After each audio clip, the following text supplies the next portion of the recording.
Good morning and welcome back to the Prospect Roundup.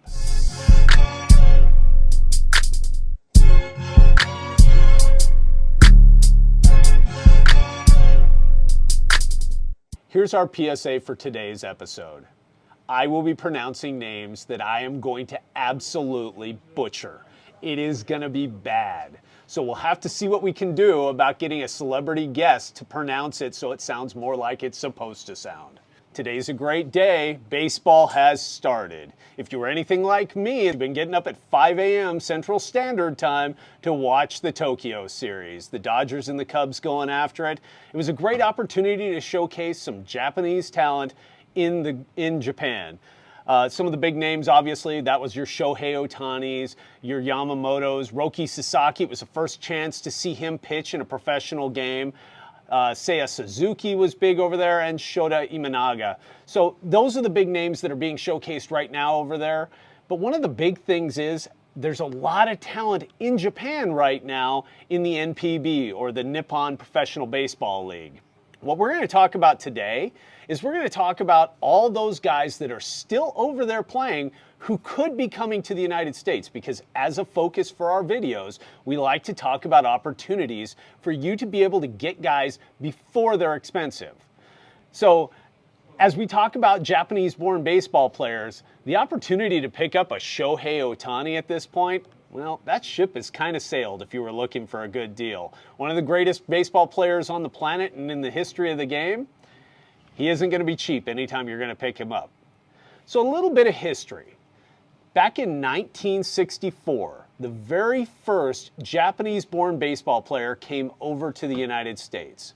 That was Masanori Murakami. He signed in with the Giants and was playing in the major leagues for 2 full years. That was a groundbreaker for us to be able to get the likes of Hideo Nomo, Yu Darvish, Hideki Matsui, Ichiro Suzuki, and then all the big stars that you know today. Some of the guys that we don't necessarily pay attention to from Japan are the guys who didn't come over. How many people know the name Sadahara Oh? Sadahara Oh is arguably the greatest home run hitter on the planet. How does he stack up to the MLB, you might ask? We took a second and looked at the numbers between Sadahara Oh and Barry Bonds. Barry Bonds, the leader in the clubhouse with the most home runs of any player in Major League Baseball. So over the course of their careers, Barry Bonds was good for 762 home runs with a .298 average. Sadahara Oh, 868 home runs with a .301 average. And oh, by the way, Sadahara Oh did it in 500 less at-bats. Now the game is a little bit different, but how many of you guys didn't know the name Sadahara Oh? That's the point of this video today. I'm going to give you some names of guys you may or may not have heard about that will give you an opportunity to get a leg up in this collection. So a little bit more that you might want to know. If you're going to start collecting Japanese, there are 4 brands when it comes to Japan. The first of which came out in 1973, and that is Calbee. Calbee's an interesting story because Calbee is a chip-making company, and the cards were actually added to the bags of chips on the outside of the bags of chips. Similar to what they do in the US when we talk about Cracker Jacks with the toy inside. Think pack of baseball cards on the outside of the bag, and you have Calbee. The second brand is BBM. BBM is probably the most dominant Japanese baseball collection. It was the first product to showcase the entire rosters for all the Japanese teams. So it was a really good opportunity to collect everybody that was playing in the NPB. They started in 1991. The next company is Epic. Epic is a little more on the expensive side. These cards are a little bit harder to come by, but it is definitely a quality brand. Really good looking cards. And the fourth is a company that doesn't need a whole lot of announcing. They are Topps. In the last couple years, Topps has gotten into the NPB market, and they have started putting out cards. So those are your 4 big companies that you'll be on the lookout for as you're trying to mine for prospects from Japan. So let's start by talking about the guys to look for. The first one is a softball. If you've been paying attention at all, you know this guy is coming. He'll be offered up next year, And there are a lot of teams that are already looking for this. In fact, the word on the street is the Yankees have already raised their hands and made it very clear that they are interested in it. That's Munetaka Murakami. He is a third baseman by trade. He will be here next year. He was the 2021 MVP in the NPB. In 2022, all Murakami did was hit 56 home runs. Now, we'll just take a quick step back and we'll go Shohei, who had his 50-50 season last year and one of the most amazing seasons by any player in the history of mankind, he only hit 54. So your all-time Japanese-born home run leader is Murakami.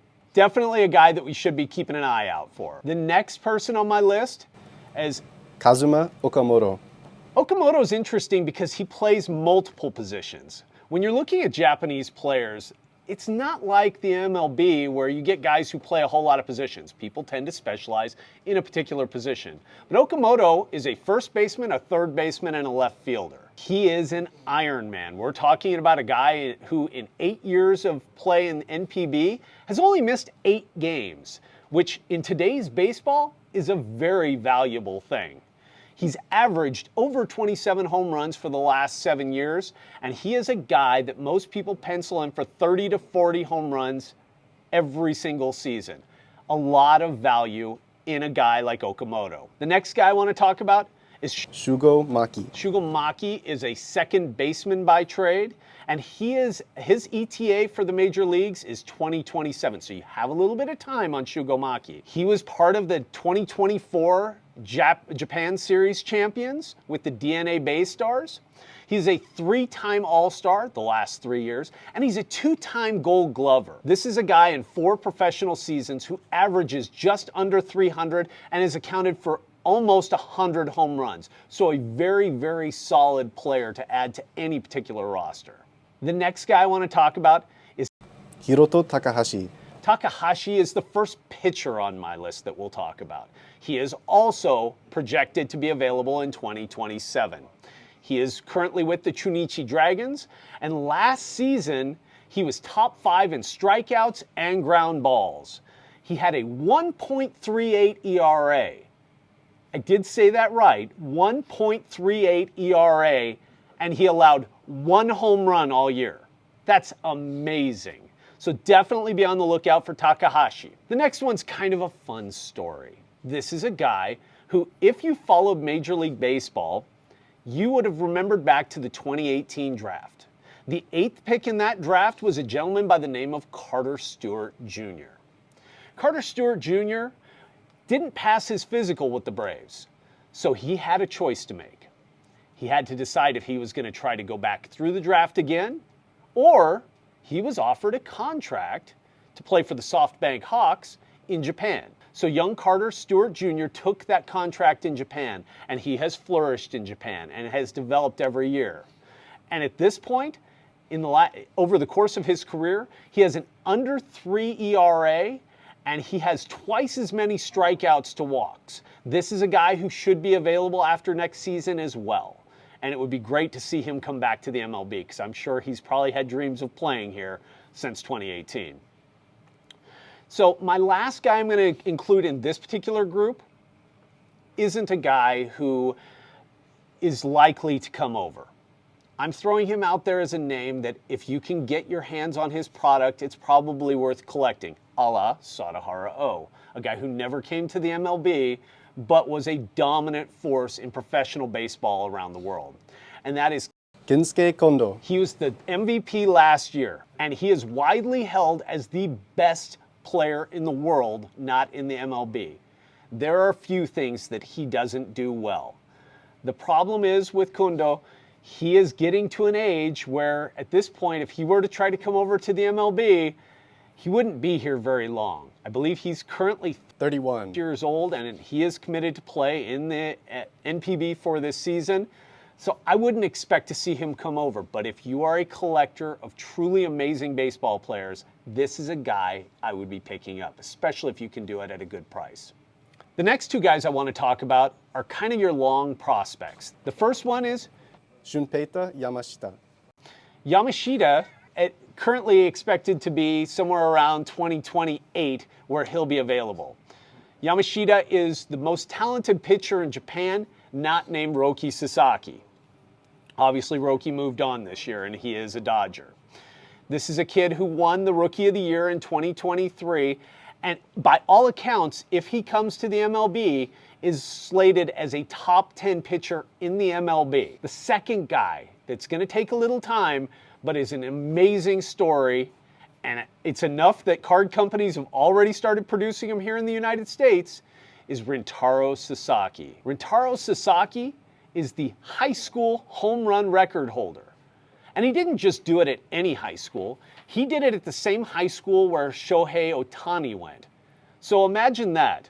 Shohei Ohtani, who's arguably the greatest baseball player who's ever lived, has been outdone by this kid, Rintaro Sasaki. So Sasaki gets out of high school, and instead of going to college in Japan and preparing to go to the NPB, Sasaki came to the United States, where he is currently playing for the Stanford Cardinal.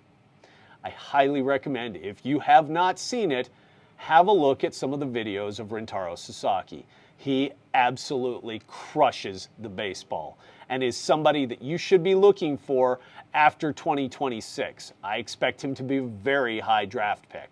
And because he has product in US-based products, so Leaf has products for him, Panini, the new Prospect Edition, has product for him, they even have a Kaboom for him. This is a guy that if you can find him at a good price, absolutely worth picking up. The last part I want to talk about is my Gold Star section. I have two pieces that I want to talk about.